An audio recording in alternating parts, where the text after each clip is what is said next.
বাজেটে কৃষি, কৃষকের হাসি। বাংলার মাটিতে কৃষকদের পরিশ্রম এবং তাঁদের ফলানো সোনার ফসল, এই হলো লক্ষ লক্ষ কৃষক পরিবারের বেঁচে থাকার সম্বল। কিন্তু চাষবাসে তো আর অনিশ্চয়তার শেষ নেই, কখন যে কি হয় বলা মুশকিল। আর তাই তো কৃষক পরিবারগুলিকে নিরবিচ্ছিন্ন সহায়তা, ভূমিহীন কৃষকদের আর্থিক সাহায্য এবং কৃষিক্ষেত্রের সামগ্রিক উন্নয়নের জন্য ৩০,০০০ কোটি টাকার কৃষি বাজেটের ঘোষণা হতে চলেছে। চাষি পরিবারের হাত শক্ত করতে, ক্ষেত মজুরদের পাশে দাঁড়াতে আর গোটা কৃষি ব্যবস্থাকে আরও উন্নত করতেই এই উদ্যোগ।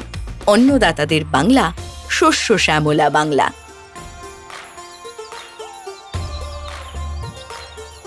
দিদির ১০ প্রতিজ্ঞায় উন্নয়ন হবে আমার বাংলায়।